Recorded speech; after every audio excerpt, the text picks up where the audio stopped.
والے رونے والے میرے جنازے پہ رونے والے فریب میں ہوں مرا نہیں ہوں غم نبی میں لباس ہستی بدل گیا کہ میرے جنازے پہ رونے والوں فریب میں ہو مرا نہیں ہوں غم نبی میں لباس ہستی بدل گیا کہ زمانے والوں مجھے مردہ نہ سمجھو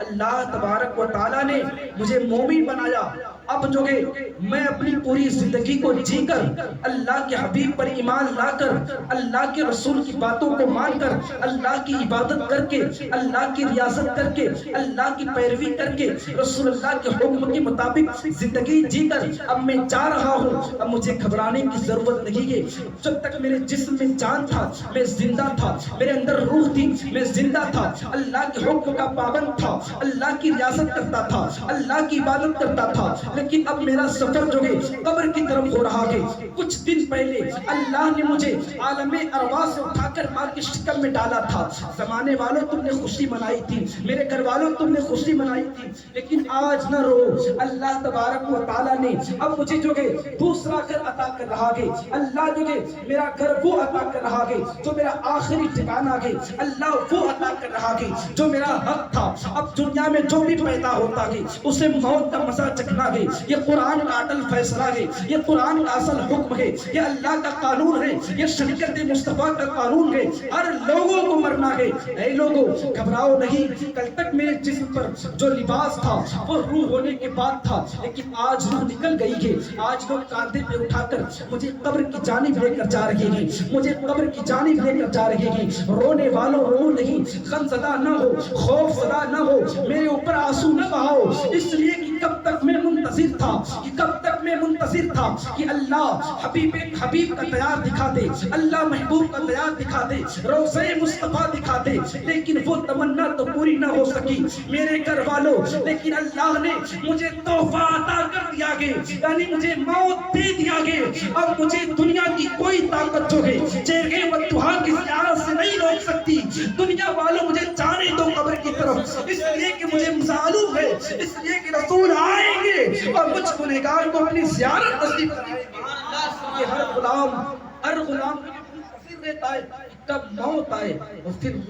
جو کہ مصطفیٰ جان رحمت کی زیارت کی جائے اور پھر ایک مدت تک قبر میں رہنا گے ایک مدت تک قبر میں رہنا گے پھر میدان محشر قائم ہوگا میدان محشر قائم ہونے کے بعد جو کہ پھر قیامت طاری ہوگی تو پھر اللہ کے رسول فرماتے ہیں کہ سب سے پہلے میں جو ہے زمین سے اٹھوں گا میں اپنی بغل سے صدیق کو اٹھاؤں گا عمر کو اٹھاؤں گا جنت البقیع والوں کو اٹھاؤں گا جو کہ جنت الحرم والے کو اٹھاؤں گا پھر اس کے بعد جو کہ دنیا کے تمام جو کہ صدیقین اٹھیں گے تمام شہداء اٹھیں گے تمام صالحین اٹھیں گے پھر جو کہ دنیا کی جو کہ تمام جو کہ لوگ جو عالم دین تھے وہ اٹھیں گے حفاظان کرام اٹھیں گے اس کے بعد عام انسان اٹھیں گے جو میرے ماننے والے ہوں گے میں ان کو اپنے پیچھے لے کر جو کہ میدان محشر کی طرف رواں دوا رہوں گا ذرا مسلمانوں سوچو تو صحیح جب میرا نبی آگے ہوگا تم پیچھے ہوں گے جب میرا نبی دولہا بنا ہوگا ہم باراتی ہوں گے تو میدان محشر کی کیفیت جو ہے شاعر نے یوں بیان کرتا ہے کہ مانا کی حشر کا دن جو کہ خطرناک ہوگا لیکن مدد کے لیے سید الانبیاء ہوں گے مدد کے لیے حبیب خدا ہوں گے مدد کے لیے وہ ہوں گے جن کو اللہ نے عسیٰ ان یبعثک ربک مقاما محمودا کا مقام عطا کیا وہ ہمارے ساتھ ہوں گے